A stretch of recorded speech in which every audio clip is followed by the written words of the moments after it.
The Christ Letters, with enhanced narration and text. Letter 7.8. The Death of the Selfhood.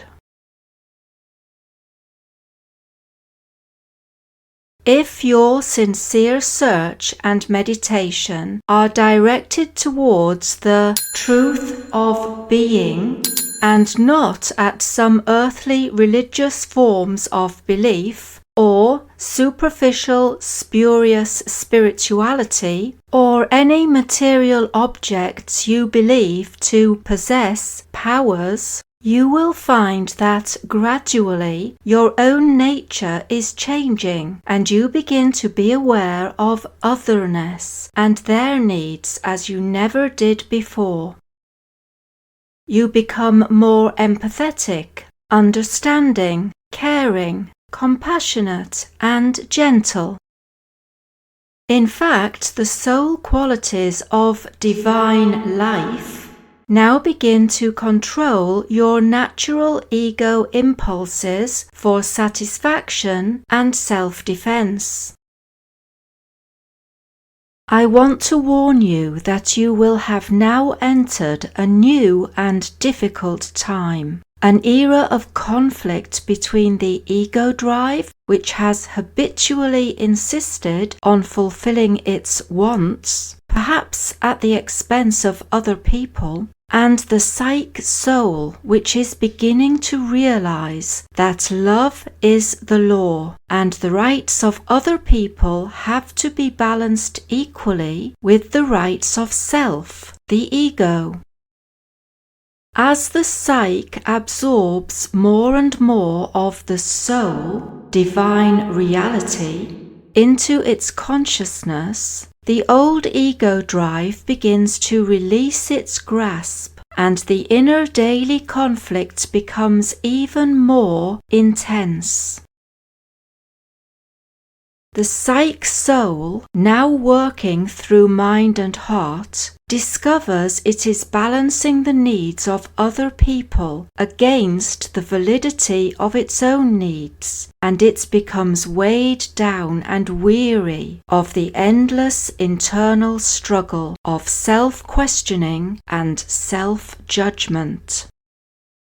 When the psyche is reaching this point of perception, it indicates that the pull of the human consciousness is thinning to such an extent that the soul is now drawing close to and becoming reunified with the divine reality.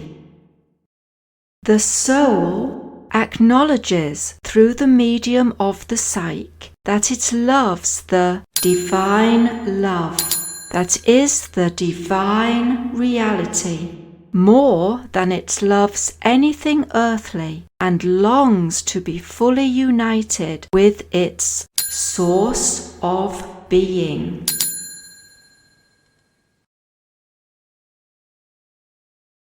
The psyche finally surrenders the ego consciousness drives to divine reality and begs that it may be enabled to yield the ego, to go through the death of the selfhood.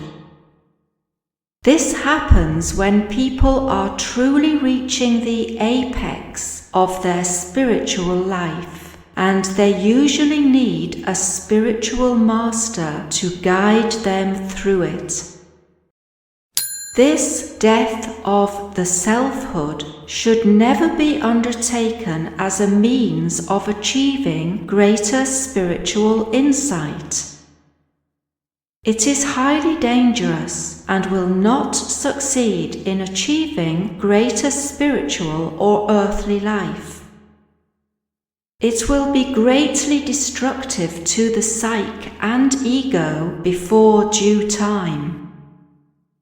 It will hinder the whole process of soul, psyche, ego, physical development. No one should entertain such a thought in order to be more advanced in spiritual perception and truth. Such an act of willpower will be self-defeating, since it is born entirely of the ego drive to be more important spiritually. When this experience of ego mastery takes place at the right time, in the right way, the soul, through the medium of the psyche, is free, to a large extent, to commune direct with the divine reality, since the continual chatter of the ego consciousness is stilled. The pull of the earth is no longer paramount. Self-centered ambition fades. The desire for personal possessions dissolves. Peace reigns in the mind. The soul, now speaking clearly through the psyche, longs to uplift, nourish, contribute to the growth of other souls, educate, uplift, and nurture with understanding and tenderness, without any desire for recompense or self-aggrandizement.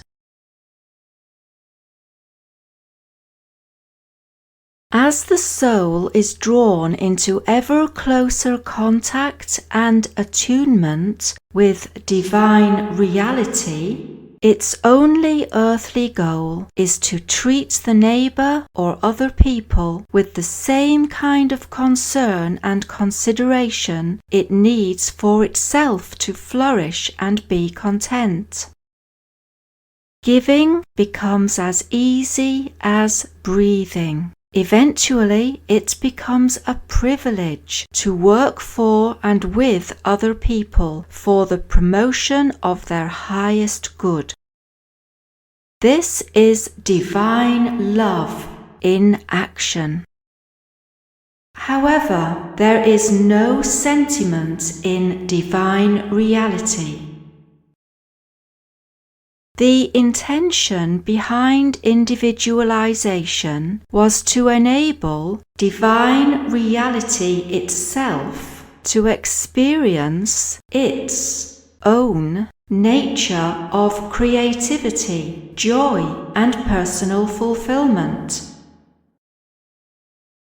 Therefore, when I was on earth, I drew the lines between giving and receiving quite clearly when I said, "Do unto others what you would have them do to you." This statement was a loving warning that as you sow, so will you reap. It was also a guideline to behavior. If you do unto others what you would like done to yourself, then you can be sure that you are acting only from the standpoint of love. If other people do not want what you would like done for you, then you live by trial and error. You have taken a positive step towards fulfilling an act of true love, and if it is rejected, you have given yourself an opportunity to find out what would be more greatly appreciated in the future. In this way do you grow in the act of love. I also said, love your neighbor as you love yourself. This meant that you should have equal concern for your neighbor's comfort as you have for your own. It also means that whatever you wish onto other people, you would be happy to have wished on yourself in like manner. It means that you must think the thoughts about others which you would be happy for them to think about you. It means that your entire consciousness should be directed at caring concern for others, no matter what they may be doing hurtful against yourself. All human beings are living in a jungle of human desires, goals, frailties, disappointments, anger, and frustration. Out of this war-torn consciousness come many weak and ill-judged responses and actions. Therefore, behold the frailty, forgive the unkindness, and let it go back into the nothingness out of which it came. The only truth and reality in your life is divine consciousness, intelligence, love. Hold fast to this realization at all times.